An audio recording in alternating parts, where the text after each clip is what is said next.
วิตหลายจักแกงขายสิตัวมีตัวทางข่าวเลยอาจารย์มีพวกมีตัวทางข่าวเลยมีตัวทางข่าวcái hai cha pomนี่มันตัวเราไม่ถูกrồi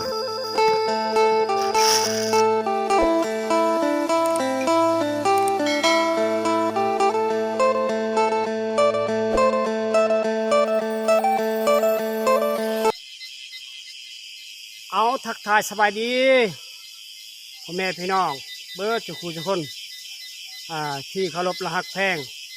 เมื่อนี้ไปหาอยู่หากินตามธรรมชาติตามดงตามป่ามา3 คนทีมงานเฮามีแต่ชื่อรถไถเลยเพราะว่าทางกะบ่ค่อยดีปานใดรถจักรกะส่วนหลายทางนี้มันไปบ่ได้ทุกคนเลยเพราะว่าหมู่บ้านของเฮาประมาณจากห่างกับหมู่บ้านประมาณ5 กิโลเมตรละ4 กิโลเมตรได้ประมาณทำนี้แหละทุกคนเอาFC หลายคนผู้ติดตามรับชมตอนนี้ก็หาอยู่หากินตามธรรมชาติคือเก่าพอด้นเทื่อนึงได้พออัดคลิปอัดภาพให้พี่น้องได้เบิ่งได้ชมวิวธรรมชาติละกาจะหากินตามธรรมชาติประมาณครั้งนึงเทื่อนึงละกาประมาณเดือนนึงเทื่อนึงได้ทุกคนเพราะว่าอัปเดตวิถีชีวิตส่วนหลายYouTube นี่มีแต่อัปเดตของหมู่บ้านชนบทละกาถ่ายไปเสพไปซ้อมไปนำมื้อนี้กับทีมงานเฮากะหาอยู่หากินจังได้กะ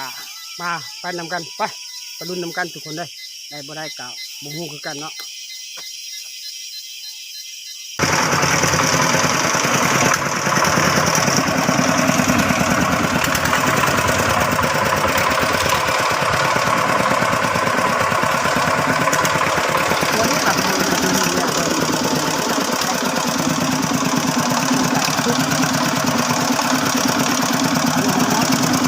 ทางเนาะโอกาสไปหาหลงอยู่ป้าแล้วไปหากินกันอีกจังมาตะวันกับผู้เรือเลยรถนี้ไปจับเนี่ยไปจับกับใจแล้วกับนับทุกอย่างนะป้าอะไรก็ต้องล้างพอแล้วมาได้เฮ้ยจักบ่ไม่ว่าไม่เป็นไร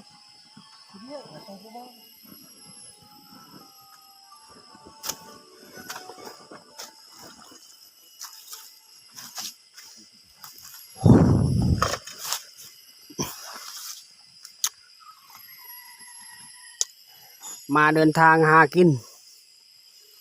ตามธรรมชาติทีมงานเฮา3 คนไปเมื่อนี้กับถือรถไถเลยเด้อเพราะว่าทางมันยากหลายนี่ทางก็ประมาณนี้หากำลังทางใหม่เลยเพราะว่าทางเก่านี่มันเขาเจ้าทางให้อยู่เบื้องนี่กะไปบ่ได้เพราะว่าหมู่บ้านนี่กะเขาเจ้าเฮ็ดให้เฮ็ดนากะทางก็บ่ค่อยเฮ็ดดีก็เมื่อยน้ำเข้านะจนเฮ็ดทางใหม่นี่จากมื้อใดมื้ออื่นเลยที่ฮอดสถานที่บ่อนอยู่หากินมื้อนี้หาทางเฮ็ดทางก่อนเตรียมพร้อมจักจอยแล้วก็ตัดทางไปสะดวกสบายเอาตอนนี้กำลังแปลงทางเพราะว่ารถไถสิมานี่กะแปลงทางให้มันดีก่อนทางในฮอดผู้ได้เพราะว่าเดินทางมันไกลพูดมาแต่เฮือนกับประมาณแต่8 โมงยัง3 โมงยังกับท่านฮอดบอลสถานที่อยู่เพราะว่าส่วนหลายก็ยากนำทางนี้คือติดเก่าติดก่อนนั่นกะทางดีมันไปกะสบายเพราะว่ามันไปไหวแต่ช่วงนี้ฤดูนี้มันทาง2-3 ปีหลังกะบ่ได้มาแถวภูพานี่กะทางก็ยากคนบ่ได้เที่ยวมาส่วนหลายนี่แม่นเขาเจ้าเห็นให้เห็นนาส่วนหลายบ้านอื่นเลยเพราะว่าครบคิดข้างครบคิดนี้มันสมรวมหมดป่าอนุรักษ์ไว้ส่วนหลายว่าทางกับบุคอยดีเพราะว่าบ่เคยหาอยู่หากินอันนี้ก็ต้องทางต่อมันทางลัดแต่ในพุ่นฮอดที่เลยได้เพราะว่า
อันนี้แม่นบ่อนต้นมะไข่ส่วนลายนกเข้าลานกกระโดดลายนกเพราะว่ามันกินมังไห้ก็หอกหมอก็หอกอ่าธรรมดาไก่เด้เพราะมังไห้นี่กำลังสิสุกเด็ดไปเบิ่ง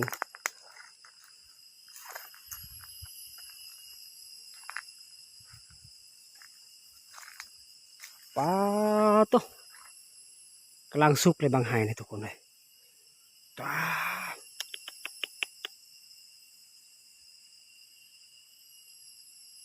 เอาFC หลายคนผู้ที่ตามรับชมกาผู้ใดอยากไปจอบไปลอยมังไห้มีของมือหาอยู่หากินกะติดต่อและติดตามลากกดไลค์กดแชร์กดติดตามเพจหน้าจอ